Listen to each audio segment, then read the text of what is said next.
اعوذ باللہ من الشیطان الرجیم بسم اللہ الرحمن الرحیم رب اشرح لی صدری ویسر لی امری واحلل عقدۃ من لسانی یفقہوا قولی رب زدنی علما اللہم فقہنا فی الدین آمین۔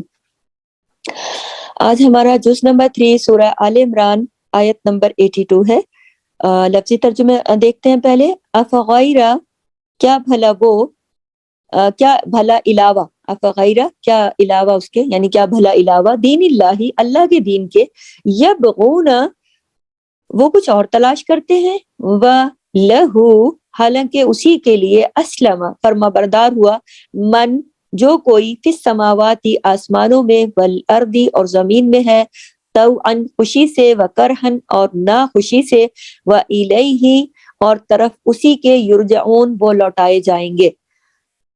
دیکھیں اس آیت میں کہا گیا نا کہ اور جو پھر گیا، اور جو کوئی پھر گیا اس کے بعد، تو ایسے لوگ در حقیقت جو ہے نا دراصل فاسق ہیں، نافرمان ہیں ایسے لوگ۔ یعنی جو ہم نے پیچھے آیت کی ہے نا کہ جو پیچھے ہم ابھی سن چکے ہیں، اس کے بعد آگے بات بڑھا رہی ہوں کہ ان انبیاء کی امتوں میں سے اگر کوئی بھی اس عہد سے پھرا، جو ہم نے پیچھے عہد کے بارے میں پڑھا ہے نا آیت پچھلی 81 میں، اب یہ اس کے بارے میں آگے بات ہو رہی ہے۔ جو کوئی اس کے بعد پھر گیا، یعنی وہ جو عہد کیا ہوا ہے اللہ نے، جو نبیوں سے اور امتوں سے، نبیوں کے ذریعے ان کی امتوں سے جو عہد لیا ہے کہ نبی کریم صلی اللہ علیہ وسلم جب دنیا میں تشریف لائیں تو ان کی مدد کرنا، ان پر سب سے پہلے ایمان لانا، پھر ان کی مدد کرنا، ان کے مشن کو آگے بڑھانا، یہ تھی نا بات پچھلی آیت میں۔ اور اس میں یہ کہا گیا ہے کہ وہ جو عہد، اور پھر اس عہد پر اللہ نے کہا تھا کہ میں بھی گواہ ہوں۔ اب یہ بات ہو رہی ہے اور جو پھر گیا اس کے بعد، یعنی عہد کرنے کے بعد پھر ہٹ گیا، بدلی ہو گیا، پھر اس نے یہ کام ہی نہ کیا، تو ایسے لوگ دراصل فاسق ہیں۔ فاسق کون ہے؟ نافرمان ہیں ایسے لوگ۔ یعنی ان انبیاء کی امتوں میں سے، جن انبیاء نے وعدہ دیا ہوا ہے نا اللہ کو، ان انبیاء کی امتوں میں سے اگر کوئی اس عہد سے پھرا تو پھر اس نے کیا کیا؟ دراصل اس نے کفر کیا۔ یہ جو لفظ ہے نا فسق، یہ فسق جو ہے یہ ہے کفر، ٹھیک ہے۔ افغیر دین اللہ یبغون، یہ جو ہے نا کیا بھلا وہ اللہ کے دین کے علاوہ وہ کچھ اور چاہتے ہیں۔ اور دین سے مراد یہاں کون سا دین ہے؟ دین اسلام، جو محمد صلی اللہ علیہ وسلم لے کر آئے۔ وَلَهُ أَسْلَمَ مَنْ فِي السَّمَاوَاتِ مَنْ فِي الْأَرْضِ، اسی کے فرما بردار ہیں وہ سب جو آسمانوں اور زمین میں ہیں۔ یعنی اے لوگو تم اللہ کے فرما برداری کیا نہیں کرو گے؟ تو نہیں کرو گے تو اللہ کو تو کوئی پرواہ نہیں ہے۔ کیوں؟ کیونکہ اس لیے کہ اللہ کی فرما برداری کرنے کے لیے تو آسمانوں اور زمینوں میں بہت ساری مخلوق موجود ہے۔ بات یہ ہو رہی ہے، ایک حدیث میں آتا ہے کہ آسمان پر 4 انگلی جگہ بھی ایسی نہیں ہے کہ جہاں پر آسمان خالی پڑا ہو کہ بھئی یہ تو آسمان ادھر خالی پڑا ہوا ہے، جگہ ہے۔ نہیں نہیں، بالکل نہیں، 4 انگلی کی بھی جگہ نہیں ہے، بلکہ اتنے فرشتے کھڑے ہوئے ہیں اللہ کی عبادت کے اندر کہ اتنی سی بھی جگہ نہیں ہے کہ بندہ 4 انگلی بھی وہاں پہ رکھ لے، کہ 4 انگلی کی جگہ بھی خالی نہیں ہے کہ جہاں کوئی فرشتہ اللہ کے سامنے سجدے میں نہ پڑا ہوا ہو۔ بلکہ حدیث میں آتا ہے کہ آسمان چرچرا رہا ہے، چرچرا رہا ہے۔ چرچرانے کا مطلب سمجھتے ہیں؟ جب اتنا زیادہ کسی جب ایک بیڈ کے اوپر بھی بندے ایک سے زیادہ بیڈز ہیں نا، بہت زیادہ، وہ بیڈ بھی چرچراتا ہے۔ یا چھت، جو لکڑی کے گھر ہوتے ہیں ان میں چھت کے اوپر بھی کمروں میں زیادہ لوگ بھر جائیں تو وہ چھتیں چرچرانے لگ جاتی ہیں۔ تو ایسے آسمان چرچرا رہا ہے، 4 انگلی کی بھی جگہ نہیں ہے کہ کوئی فرشتہ وہاں پہ اللہ کے حضور سجدے میں نہ پڑا ہوا ہو۔ تو آسمان فرشتوں سے بھرا ہوا ہے۔ وَلَهُ أَسْلَمَ، سب کے سب جھکے ہوئے ہیں، من فی السماواتی، جو آسمانوں میں ہے اور جو زمین میں ہے۔ یعنی زمین پر ایک چونٹی بھی اللہ کی تسبیح کرتی ہے، اور ایک ایک مچھلی سمندر کے اندر، ایک ایک جانور کائنات کے اندر، ہر جگہ پر اللہ کی تسبیح کرتا ہے۔ قرآن میں آتا ہے کہ کوئی چیز ایسی نہیں جو اللہ کی تسبیح نہ کر رہی ہو، لیکن تم نہیں سمجھتے ان کی تسبیح کو۔ کس کی تسبیح کو؟ یہ جو مخلوق کے خدا جو تسبیح کر رہی ہے نا، ہم اس کو نہیں سمجھتے۔ اس لیے فرمایا وَلَهُ أَسْلَمَ، یعنی کچھ تو خوشی کے ساتھ تسبیح کر رہے ہیں، اور کچھ کیا کر رہے ہیں؟ کچھ مجبوری کے ساتھ کہ ہائے پھر نماز کا وقت آ گیا۔ آپ یہ دیکھیے کہ کچھ لوگ جو ہے نا، یہ جو مخلوقات ہیں جو جن کے بارے میں ذکر کیا گیا نا کہ وہ زمین کے اندر بھی کر رہی ہیں، آسمان کے اندر بھی کر رہی ہیں، یہاں پر توً اور وکرہن دونوں لفظ آئے ہیں، خوشی سے بھی اور ناخوشی سے بھی۔ کچھ مخلوقات ایسی ہیں جن کے اوپر اللہ کی تسبیح کرنا خوشی کا باعث ہے، وہ کوئی بھی ہو سکتی ہے مخلوق، انسان بھی ہوتے ہیں، پرندے، جانور، اور کچھ ایسے بھی ہیں جو ناخوشی سے بھی کر رہے ہیں، جن کو پسند نہیں ہے اللہ کی تسبیح کرنا، لیکن بس ہائے پھر، جیسے کہ میں مثال دی نا کہ ہائے جی پھر ہو گیا نماز کا وقت، اب پھر جائیں اللہ کی، تو وہ الیہ یرجعون، اور اسی کی طرف وہ لوٹائے جائیں گے، اسی کی طرف لوٹائے جائیں گے۔ تو کیونکہ جس نے بنایا ہے اسی کی طرف واپس جانا ہے نا، سیدھی بات ہے، جہاں سے آئے ہیں ہم سارے کے سارے وہیں واپس جانا ہے نا۔ سورہ رات میں آتا ہے کہ آسمانوں اور زمینوں کی ہر چیز اللہ کے آگے سجدہ کر رہی ہے، کوئی خوشی سے اور کوئی ناخوشی سے۔ ایک اور جگہ پر آتا ہے قرآن میں کہ جو بھی چیزیں اللہ نے پیدا کی ہیں ان کے سائے دائیں اور بائیں گرتے ہیں، دراصل اللہ کے آگے جھکتے ہیں، بہت عاجز ہیں وہ سب۔ تو بات یہ ہے کہ ساری کائنات کا دین کیا ہے؟ ساری کائنات کا دین اسلام ہے، ساری کائنات اطاعت کا راستہ اختیار کیے ہوئے ہے، ساری کائنات اللہ کے آگے جھکی ہوئی ہے۔ بندوں کے لیے بھی فائدہ کس میں ہے کہ وہ بھی کیا کریں؟ اللہ کے آگے جھک جائیں، اپنی مرضی کو اللہ کی مرضی کے تابع کر لیں، کیونکہ واپسی ہماری اللہ ہی کی طرف ہے، ہم اسی کی طرف لوٹ کر جانے والے ہیں۔ اب دیکھیں نا یہاں اگر ہم کہیں کہ مجھے تو اتنی سی بات مجھے سمجھ میں نہیں آتی، اور میں نہیں جھک سکتا، اور میں نہیں جھک سکتی، اور میں نہیں مانتی، تو دن کتنے ہیں یہاں پر اپنی مرضی کے؟ کتنے دن جی لیں گے؟ کتنے دن ہم اگر 1000 سال بھی رہیں، ایک بات کہہ رہی ہوں، 60-70 سال تو 50-60-70 سال میں تو لوگ دنیا سے جا رہے ہیں ہماری آنکھوں کے سامنے، تو کتنے دن نافرمانی کر لیں گے، کتنے دن اپنی مرضی منمانی کر لیں گے؟ بالآخر تو لوٹ کے جانا ہے نا، اللہ نے یاد بھی دلا دیا نا، کہہ دیا نا وَإِلَيْهِ يُرْجَعُونَ۔ تو کتنے دن رہ کے اس دنیا میں اپنی مرضی کر لیں گے؟ آخر تو اللہ کے ہاں جانا ہے نا، پھر کیا ہوگا؟ پھر کس کی مرضی چلے گی وہاں پر؟ پھر ہماری اور آپ کی مرضی ہو جائے گی ختم، پھر چلے گی صرف اللہ کی مرضی، جو اللہ نے بتا دیا کہ ساری کائنات اللہ کی اطاعت پہ لگی ہوئی ہے، فرما برداری پہ لگی ہوئی ہے، اسی کے آگے جھکی ہوئی ہے۔ آسمان چرچرا رہے ہیں، آسمان بھرے پڑے، زمین پہ مخلوقات اللہ کے ذکر میں لگی ہوئی، ہاں کوئی بہت خوشی سے کر رہا ہے اللہ کی تسبیح اور کوئی ناخوشی سے کر رہا ہے۔ اور وہ لوگ جنہوں نے پیچھے جن کے بارے میں عہد کے بارے میں بات ہوئی کہ وہ نہیں کرتے، فرما برداری نہیں بنتے اور اللہ کے ساتھ فرما برداری نہیں کرتے، تو پھر وہ کیا تلاش کرتے ہیں؟ کسی اور کو تلاش کرتے ہیں، پھر کیا ہوگا ان کا؟ لوٹ کر تو اللہ کے پاس آنا ہے نا۔ پھر اللہ تعالیٰ اس بات کا جواب مانگیں گے کہ میں نے تمہیں دنیا میں بھیجا تھا، تو پھر تم نے وہاں جا کر کیا کیا؟ پھر وہاں پہ کیا جواب دیں گے؟ تو آج ہی ہم نے اپنے آپ کو درست کرنا ہے۔ یہاں پر ہماری آیت نمبر 83 کمپلیٹ ہوتی ہے، یعنی 83۔ اب ہم جائیں گے اپنی آیت نمبر 84 کی طرف، ٹھیک ہے؟ 84 پہ میرے خیال سے ہم نئی ریکارڈنگ کر لیتے ہیں جی۔ اعوذ باللہ من الشیطان الرجیم، بسم اللہ الرحمن الرحیم، رب اشرح لی صدری ویسر لی امری واحلل عقدۃ من لسانی یفقہوا قولی، رب زدنی علما، اللہم فقہنا فی الدین، آمین۔ جز نمبر 3 سورہ آل عمران، آیت نمبر 84 یعنی 84۔ قل، لفظی ترجمہ سنیے، قل کہہ دیجئے، آمنا ایمان لائے ہم، باللہ اللہ پر، وما اور جو انزلہ نازل کیا گیا، علینا ہم پر، وما اور جو انزلہ نازل کیا گیا، علی ابراہیم ابراہیم پر، و اسماعیل اور اسماعیل، و اسحاق اور اسحاق، و یعقوب اور یعقوب، والاسباطی اور اولاد یعقوب پر، وما اور جو اوتیا دیے گئے، موسیٰ و عیسیٰ اور عیسیٰ، والنبیون اور تمام انبیاء، من ربہم اپنے رب کی طرف سے، لا نفرقو نہیں ہم فرق کرتے، بینا درمیان، احدم کسی ایک کے، منہم ان میں سے، ونحن اور ہم، لہو اسی کے لیے، مسلمون فرما بردار ہیں۔ کل یعنی کہہ دیجئے کہ ہم ایمان لائے اللہ پر، کل آمنا باللہ کہہ دیجئے ہم ایمان لائے اللہ پر، اور جو وما انزلہ اور جو نازل کیا گیا، علینا ہم پر، جو نازل کیا گیا ہم پر، یعنی اسلام لانے کے لیے کیا کہنا ضروری ہے؟ ہم اللہ پر ایمان لائے، اور ہم پر جو نازل ہوا، کیا نازل ہوا ہے؟ قرآن و سنت اور جو ابراہیم پر نازل ہوا. یاد رکھیے یہ نہیں کہا گیا کہ جو ہمارے بعد نازل ہوگا، یعنی کہ جو نازل ہونا ہے وہ ہو چکا نبی پر.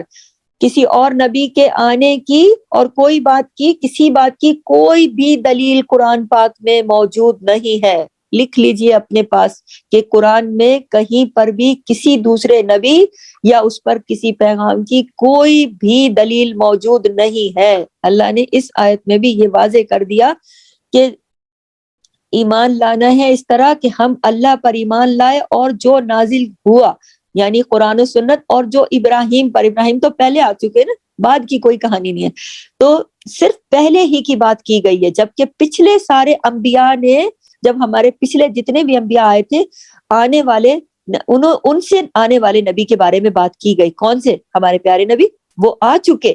وَمَا أُنزِلَ إِبْرَاهِيمَ، اور جو ابراہیم پر نازل ہوا. کیا نازل ہوا تھا ابراہیم پر؟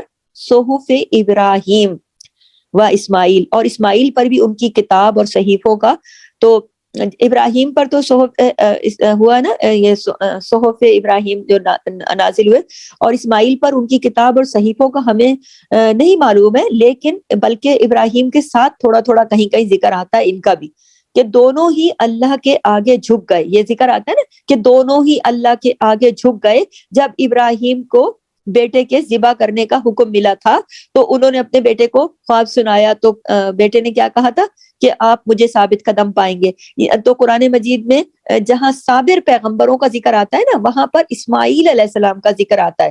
تو اب اسماعیل علیہ السلام پر بھی اللہ نے جو وحی اتاری ہم اس کو بھی مانتے ہیں، ٹھیک ہے. اور اسحاق علیہ السلام پر بھی، اور ان کی جو کتاب ہے اسحاق علیہ السلام کی، ہمیں نہیں معلوم، لیکن ہم یہ جانتے ہیں کہ جو بھی اللہ نے ان پر، جو کچھ بھی اللہ نے اتارا ہم اسے سچ مانتے ہیں، ٹھیک ہے. تو اور یعقوب، یہ نام دیے نا نبیوں کے، تو میں ان کے بارے میں بتا رہی ہوں. اور یعقوب یعنی اسرائیل علیہ السلام، ان کا یعقوب علیہ السلام کا دوسرا نام کیا تھا؟ اسرائیل علیہ السلام، ٹھیک ہے. یہ جو بنی اسرائیل جو ذکر کرتے ہیں وہ انہی کی اولاد تھی ساری. یعقوب علیہ السلام یعنی اسرائیل علیہ السلام پر، اور اسبات، آگے یعقوب کے بعد ہے نا ول اسباتی، اور اسبات اولاد یعقوب مراد ہے. یعنی قبائل جو تھے نا، بنی اسرائیل جو قبائل تھے جن کے اندر بہت سارے اور مختلف پیغمبر آئے تھے، اور ان پر جو کچھ اللہ نے اتارا ہم وہ سارا کا سارا مانتے ہیں. اور جو سبت کہتے ہیں نا لغت میں، بیٹی کے بچوں کو بھی کہتے ہیں. یہ آپ کو علمی بات بتاؤں، یہ جو سبت لفظ آیا یہاں پہ، سب اسبات نکلا ہے لفظ سبت سے، اور سبت کہتے ہیں بیٹی کی اولاد کو. اور یہ جو آگے ان کے قبیلے تھے نا، ان کی جو اولادوں کے آگے قبیلے تھے، بیٹی کے بھی ہوں گے، تو لفظ اسبات آیا نبی یعقوب علیہ السلام کے آگے جو قبیلے تھے ان کی نسلوں کے. تو ان کے اوپر جتنے بھی پیغمبر اترے تو ظاہر ان کو بھی ہم مانتے ہیں. اور اچھا، جو سبت کا ذکر آیا نا، اسی لیے حضرت حسن اور حسین رضی اللہ تعالیٰ عنہ کو سبت رسول کہا جاتا ہے نا. تو یہ آپ کو ایک علمی بات بھی بتاؤں. اور جب موسیٰ اور عیسیٰ، اور جو موسیٰ کو کہا گیا نا وَمَا أُوتِيَ مُوسَىٰ وَعِیسیٰ، اور جو دیے گئے موسیٰ اور عیسیٰ، ان کے لیے بھی آیا یہ ہے کہ یہ صرف کتابیں نہیں بلکہ بہت سارے معجزات دیے گئے تھے. جبکہ پیچھے والوں کے لیے لفظ انزلہ آیا ہے نا، پیچھے جتنے یہ جو پیچھے ذکر آیا ہے اسماعیل، اسحاق، یعقوب، ان کے لیے تو لفظ انزلہ آیا ہے، لیکن ان کے لیے کیا کہا کہ دیے گئے. تو یہ معجزات بھی دیے گئے تھے. کس کے لیے؟ موسیٰ اور عیسیٰ کے بارے میں دیے گئے کا لفظ آیا نا، تو انزلہ کا نہیں، یہاں پہ اس دوسرا اوتیا کا لفظ آیا. تو اس کا مطلب یہ ہے کہ یہ دیے گئے تھے، یعنی کہ یہ ساتھ ساتھ میں معجزات بھی دیے گئے تھے. تو ہمارے لیے یہ لازم ہے کہ ہم معجزات کے اوپر بھی ایمان لائیں اور سچ مانیں، ٹھیک ہے. اور سارے نبی جو بھی دیے گئے اپنے رب کی طرف سے، اور نبیوں سے مراد یہاں رسول ہیں، ٹھیک ہے. قرآن میں دراصل جتنے بھی انبیاء کا ذکر آیا ہے وہ دراصل رسول ہیں، یعنی کہ قرآن میں جس کسی کا بھی ذکر آیا ہے انبیاء کے طور پر، وہ سارے کے سارے رسول ہیں، ٹھیک ہے. لا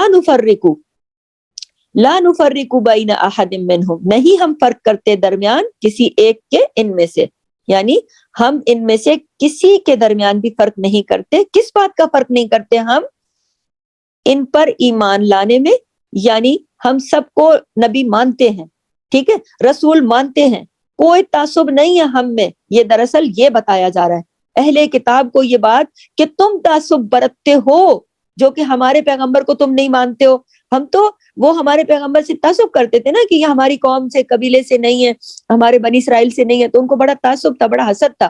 لیکن بتایا یہ جا رہا ہے کہ ہم تو نہیں رکھتے نا, ہم ایمان والے لوگ تو اللہ کے سارے اسماعیل, یہ بڑی امپورٹنٹ آیت ہے. اگر آپ کسی نان مسلم کو بھی بتائیں کہ دیکھیں ہمارے قرآن میں لکھا ہے, ہم ابراہیم کو, اسماعیل کو, اسحاق کو, یعقوب کو, آل یعقوب کو, جو بنی اسرائیل جتنے تھے ہم مانتے ہیں نا ان کو. اللہ نے جو عیسیٰ کو دیا, جو موسیٰ کو دیا, جو معجزات اتارے, ہم تو مانتے ہیں. تمام انبیاء کو اللہ نے جو کچھ عطا کیا ہم تو اس پر یقین رکھتے ہیں, ہم تو تعصب نہیں کرتے. آپ لوگ جو اہل کتاب ہیں, آپ لوگ تعصب برتتے ہو, ہمارے پیغمبر کو نہیں مانتے ہو. ہم تو تمام پیغمبروں کو مانتے ہیں. وَنَحْنُ لَهُ مُسْلِمُونَ, اور ہم اس لیے, اور ہم اسی کے فرما بردار ہیں. کس کے؟ ظاہری طور پر بھی اور باطنی طور پر بھی, دل سے بھی, زبان سے بھی, عمل سے بھی. وَنَحْنُ لَهُ مُسْلِمُونَ, تو یعنی کہ ہم اسی کے فرما بردار ہیں ہر طریقے سے اللہ کے. تو یہ بات دیکھیں نا, اس کا اس کانسیپٹ میں بھی ہے نا, اور ویسے بھی ہم سب کا جو عملی زندگی میں بھی یہی رویہ اور جملہ ہونا چاہیے. کہیں پر بھی ہم ہو, وَنَحْنُ لَهُ مُسْلِمُونَ, کہ ہم فرما بردار ہیں اللہ کے. یعنی ہر موقع پر دیکھیں, چاہے والدین ہو, شوہر ہو, کوئی بھی ہو, اللہ کا بندہ جو بھی, تو آپ جس بھی جگہ پر, جس کردار میں بھی رہ رہے ہو, کردار آپ کا اولاد کے کردار میں, کبھی ہم بچے ہوتے ہیں تو ہم اولاد کے کردار میں ہوتے ہیں, ہم بڑے ہوتے ہیں تو ہم شوہر اور بیوی کے کردار میں آ جاتے ہیں, ہم جب اور بڑے ہوتے ہیں پھر ہم اپنے ماں باپ بن جاتے ہیں, پھر ہمارا کریکٹر ماں باپ والا بن جاتا ہے. تو ہم جس بھی کریکٹر کے اندر رہے نا, لیکن اصل فرما برداری ہم نے کس کی کرنی ہے؟ اللہ ہی کی فرما برداری کرنی ہے. ہم نے عام طور پر یہ سوچ جو ہوتی ہے نا کہ اگر ہم لوگوں کو ناراض کریں گے تو پھر ہمیں لوگ کیا کہیں گے, ہم یہ کام کریں گے تو لوگ ہمیں معاف نہیں کریں گے, تو پھر ہمارا کیا بنے گا, پھر ہم کیا کریں گے, کچھ بھی نہیں کریں گے ہم. اگر اللہ کو ناراض کر دیا تو پھر وہ تو لوگ کہتے ہیں نا, ایک کانسیپٹ عام ہے نا, اللہ کو تو ہم نے ناراض کر دیا, کوئی بات نہیں, وہ تو معاف کرنے والا غفور الرحیم ہے جی, ہم ان سے معافی مانگ لیں گے, اللہ تو معاف کر ہی دے گا, تو پھر کوئی بات نہیں. اور یہ کہہ کر ہم لوگوں کی غلط باتیں مانتے چلے جاتے ہیں.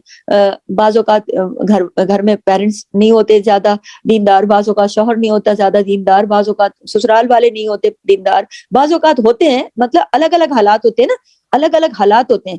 تو میں نے آپ کو بتایا کہ ہم نے کیا دیکھنا ہے کہ ہم جس بھی کریکٹر کے اندر ہے نا, ہم نے اپنی پہلی اور اصل فرما برداری اپنے رب سے رکھنی ہے. یہ نہیں کہ یہ برا مان جائے گا تو وہ برا مان جائے گا, تو اس کو برا لگ جائے گا, تو اس کے, میں اٹھوں تہجد پڑھنے تو فلانے کی نیند خراب ہو جائے گی, تو میں فجر کی نماز پڑھوں تو فلانا ناراض ہو جائے گا, تو میں عشاء پڑھوں تو یہ ناراض ہو جائے گا. تو ہو جائے ناراض, خود ہی راضی ہو جائیں گے. اللہ کی ناراضگی کو کرنے کی کیا ضرورت ہے؟ تو اب دیکھنا یہ ہے کہ اللہ کا حکم کیا ہے.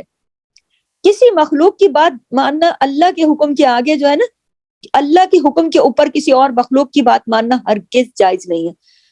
اور اللہ کی جہاں پہ نافرمانی ہو رہی ہو وہ نہیں کرنی, چاہے وہ آگے سے اگلا بندہ, چاہے پھر کوئی بھی ہو. اللہ کی نافرمانی نہیں کرنی, اللہ کی فرما برداری کو بھولنا نہیں ہے. ہم لوگ اپنے تہواروں میں اور اپنے باتوں میں اور اپنے اخلاقوں میں اور اپنی زندگی کے طریقوں میں اس چیز کو پسے پشت ڈالتے جا رہے ہیں. ہم نے اس چیز کو پسے پشت نہیں ڈالنا. ہم ہر وقت جس جگہ پر زندگی کے جس بھی کریکٹر میں کھڑے ہیں, ہمارا پہلا کریکٹر جو ہے اللہ کی فرما برداری کے لیے ہے. ہم اندر سے ہر جگہ پر اللہ تعالیٰ ہم سے جو بھی کام لے رہا ہے, جہاں پر بھی ہم نے پہلا کام اللہ ہی کی فرما برداری کا کرنا ہے. امام ابن تیمیہ نے ایک بہت ہی خوبصورت بات کہی جو اس مسئلے کو اچھی طرح واضح کرتی ہے. وہ کہتے ہیں کہ نہیں, ضروری نہیں ہے کہ آپ والدین کی اطاعت کسی کام کو مطلب چھوڑنے میں, اور مطلب یہ ضروری نہیں ہے کہ والدین کی اطاعت جو ہے, اگر کسی کام کو چھوڑنے اور والدین کو آپ, یہ مطلب میں اس کو جملے کو سمیٹ نہیں پا رہی ہوں, دوبارہ کہتی ہوں کہ ان کا, یا دوسرے لفظوں میں آپ کو بتاتی ہوں کہ وہ یہ بتانا چاہتے تھے کہ ایسے کام, امام ابن تیمیہ کی بات کو میں مفہوم بیان کر دیتی ہوں, کہ اگر کوئی ایسا کام ہے کہ جس سے آپ کے اللہ کی نافرمانی ہو رہی ہے اور آپ کے والدین کا کوئی نقصان نہیں ہو رہا, والدین کا کوئی نقصان نہیں ہے, لیکن آپ کا فائدہ ہے, تو ایسے معاملے میں والدین کی بات نہیں ماننی, چاہے پھر وہ کوئی بھی ہو. اگر بیٹا, مثال دیتی ہوں کہ اگر بیٹا مسجد میں نماز پڑھنا جانا چاہتا ہے اور ماں کہتی ہے بارش ہو رہی ہے باہر مت نکلنا, اندھیرا بڑا ہے اور یہ مسئلہ ہے وہ مسئلہ ہے, باہر مت جاؤ. لیکن بیٹا کہتا ہے نہیں مجھے کوئی ڈر نہیں ہے, ایسا کوئی مسئلہ نہیں ہے, میں پہنچ جاؤں گا مسجد. تو اس میں دیکھیں کہ اگر وہ جاتا ہے مسجد تو اس میں ماں کا تو کوئی نقصان نہیں ہے نا, کوئی نقصان تو نہیں ہے. تو اب وہ کہہ سکتا ہے حی علی الصلاح کی آواز آ گئی ہے, میں تو رب کی مانوں گا, میں تو رب کی مان کے جا رہا ہوں مسجد. تو یہ ہے ایک اصول کی بات. تو جو امام ابن تیمیہ کہنا چاہ رہے تھے نا, یہ یعنی کہ میں نے آپ کے لفظوں میں جا کے سمجھایا کہ جن باتوں میں ہمیں فائدہ ہوتا ہے, ثواب ہوتا ہے اور ماں باپ کا کوئی نقصان نہیں ہوتا, اس میں ان باتوں کو کر لینا چاہیے. وہ نافرمانی میں شریک نہیں ہوں گی. ٹھیک ہے. اب آپ اس لیے اگر شوہر نے منع کر دیا نماز نہیں پڑھو, یا ماں باپ نے کہا یہ, تو اب عموماً لوگ اس مغالطے کا شکار ہو کے کھڑے ہو جاتے ہیں نا, کہتے ہیں کہ تو نافرمانی ہو جائے گی. تو امام ابن تیمیہ رحمہ اللہ علیہ کے مطابق کہ جس میں ان کا کوئی نقصان نہیں ہے, آپ کا فائدہ ہے, آپ کے اللہ کا حکم ہے, آپ ایسا کرو گے تو اللہ کی فرما برداری ہوگی. تو ایسی باتوں میں اگر آپ اللہ کا حکم مانتے ہو اور کسی دوسرے کی نافرمانی کرتے ہو تو وہ نافرمانی نہیں ہوگی. آپ تو اللہ کا حکم مان رہے ہو نا, اور ان کا کوئی نقصان تو نہیں کر رہے ہو, کسی دوسرے کا نقصان تو نہیں کر رہے ہو نا. ہاں ٹھیک ہے, دوسرے کا نقصان نہیں ہو, یہ اصول یاد رکھنا چاہیے کہ اگر کوئی چیز آپ کو فائدہ دے رہی ہے اور والدین کو نقصان نہیں دے رہی, میں پھر بتا رہی ہوں, تب ان کا کچھ بھی نہیں جاتا, آپ کی بھلائی ہے تو پھر آپ اس کو کر لیں. اور یہی بات شوہر کے لیے بھی ہے کہ شوہر کے حکم سے بھی جو فرائض ہیں ان کو نہیں چھوڑا جا سکتا. ہاں نوافل یا پھر اور جو نیکی کے چھوٹے موٹے کام ہوتے ہیں, لیکن اگر شوہر کہے تم نماز ہی نہ پڑھو, یا تم زکوٰۃ ہی نہ دو, تو یا فرض روزہ نہ رکھو, رمضان کے روزے نہ رکھو, تو عورت ایسے میں فرائض کو نہ چھوڑے, فرما برداری کرے اللہ کی, فرائض کو نہ چھوڑے. ہاں اگر وہ نفلی نماز, دوبارہ واضح کر رہی ہوں, نفل نماز یا نفل روزے سے منع کرتا ہے, یا پھر وہ یہ کہتا ہے کہ بہت زیادہ مال صدقہ و خیرات نہ کرو, تو پھر اس کی بات ماننی چاہیے. لیکن میں صرف فرائض کی بات کر رہی ہوں کہ جو اللہ نے فرض کر دیا, اگر وہ اس میں آڑے آ رہا ہے تو پھر آپ کس کی بات مانیں گی؟ اللہ کی بات مانیں گی. لیکن اگر آپ نفلی عبادتوں پہ کھڑی ہو گئی ہیں اور آپ نماز ایک ختم کر رہی ہیں اور دوسری شروع کر رہی ہیں, اور صدقہ خیرات میں آپ نے بہت زیادہ کھلا ہاتھ سے کرنا شروع کر دیا, تو پھر ایسے میں آپ کو اگر وہ منع کرتے ہیں تو پھر آپ کو منع ہونا پڑے گا, پھر آپ کو ان کی بات ماننی پڑے گی. نفل روزے یا نفل نمازیں یا بہت زیادہ صدقہ خیرات اس کے لیے. ٹھیک ہے, تو اللہ تعالی ہمیں عمل کی توفیق عطا فرمائے. یہاں پر ہماری آیت نمبر 84 کمپلیٹ ہوئی. اسی کے ساتھ اجازت چاہتی ہوں. آپ سب کا آنا اور جم کے سننا اور کے آنے کا بہت بہت شکریہ. اللہ تعالیٰ آپ کو مجھے ثابت قدم رکھے, قرآن سے جوڑے رکھے. انشاءاللہ زندگی رہی تو پھر ملیں گے. پچھلی اپنی تفاسیر کو سنیے گا, اور جو آپ سے لکھنے سے رہ گیا ہے اسے لکھیے گا, اور انشاءاللہ تعالیٰ ہماری صورت کمپلیٹ ہونے پر ہم آپ سے امتحان لیں گے. سبحانک اللہم و بحمدک, نشہد ان لا الہ الا انت, نستغفرک و نتوب الیک. السلام علیکم ورحمۃ اللہ وبرکاتہ. جزاک اللہ خیر.